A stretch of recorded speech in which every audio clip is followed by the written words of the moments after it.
Power of India news की तरफ से सभी देशवासियों को महान देश के अंदर अर्थशास्त्री एवं विद्वान प्रचंड ब्राह्मण आर्यभट्ट जी की जन्मदिन एवं Bharat Ratna doctor B are Ambedkar ji की जयंती की हार्दिक शुभकामनाएं। दोस्तों, आज के दिन हमारे देश को ये दो एक ऐसे रत्न प्राप्त हुए। एक ने हमको शून्य दिया और एक ने हमको संविधान दिया। ये देखिए, संविधान के अंदर माननीय doctor B are Ambedkar ji का जो योगदान है उसको हम कभी नहीं भुला सकते हैं। और देखिए, doctor B are Ambedkar ji जो हमारे देश के प्रथम न्याय मंत्री भी थे और उन्होंने हमारे देश के अंदर जो भी योगदान दिया संविधान के अंदर, उसका हम हमेशा ऋणी रहेंगे सभी भारतवासी।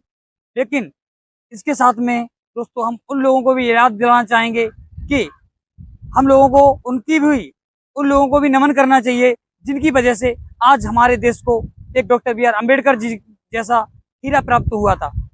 बताना चाहेंगे, महाराष्ट्र के केशव राव अम्बेडकर जी जो कि एक जाति से ब्राह्मण थे और उन्होंने doctor B are Ambedkar ji को अपने घर पे पालन पोषण कर उनको पढ़ाई लिखाई करके एक अपना उपनेम सरनेम अम्बेडकर जी देकर अम्बेडकर बनाया। उनको भी हमको नमन करना चाहिए, उनको भी नहीं भुलाना चाहिए जिनकी वजह से हमको ऐसा एक हीरा प्राप्त हुआ था।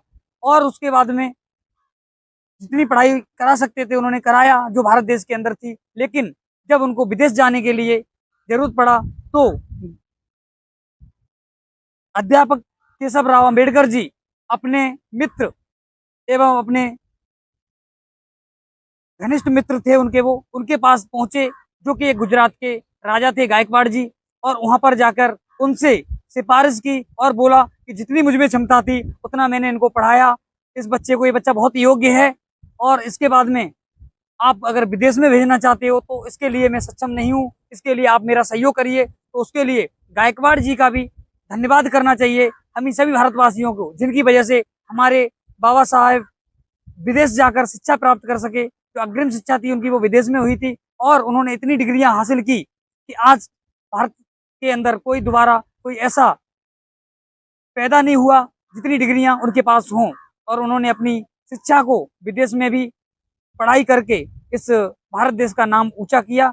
और उनके उन सिद्धांतों को भी मानना चाहिए जब भारत और पाकिस्तान का बंटवारा हो रहा था और जहां पर उन्होंने मुस्लिम समुदाय के लिए क्या शब्द या क्या सिद्धांत थे उनके, और किस प्रकार से हम लोगों को इस समाज के अंदर रहना चाहिए एकजुट होके, उनके लिए भी उनको सिद्धांतों को याद रखना चाहिए और उनको पढ़ना चाहिए।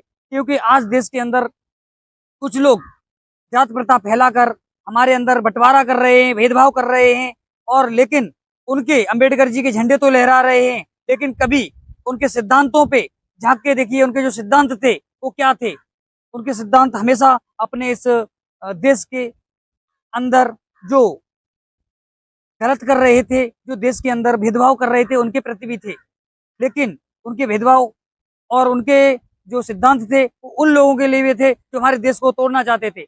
उन्होंने उस समुदाय को, एक विशेष समुदाय है, उनको इस देश के अंदर एक कैंसर बताया था और बोला था जब तक ये समुदाय हमारे देश के अंदर रहेगा हमारा समाज, हमारा देश कभी आगे नहीं बढ़ सकता है। तो सभी देशवासियों को ज्यादातर उन बाबा साहब अम्बेडकर जी के उन संविधानों को भी याद रखना चाहिए जिनकी वजह से आज हमारे देश के अंदर जो एक बीमारी जैसी है, कैंसर जैसी फैली हुई है, वो क्यों है और उस पर उनके क्या सिद्धांत थे। क्योंकि ज्यादातर लोग doctor B are Ambedkar ji बाबा साहब के नाम से आगे तो बढ़ना चाहते हैं, राजनीति में कदम रख लेते हैं, उनका टाइटल आगे लगा के आगे बढ़ना, उनकी आड़ में अपनी पर्सनल दुश्मनी और पर्सनल जो भावनाएं हैं उनको व्यक्त करते हैं। लेकिन doctor B are Ambedkar ji का क्या विचार थे उन पे कभी खरे नहीं उतरते। तो ज्यादातर लोगों को उनके उन विचारों पे खरा उतरना चाहिए और नमन करना चाहिए। आज के दिन में नमन करता हूँ पूरे भारतवासी काफी खुश हैं आज के दिन, जो कि हमारे doctor B are Ambedkar ji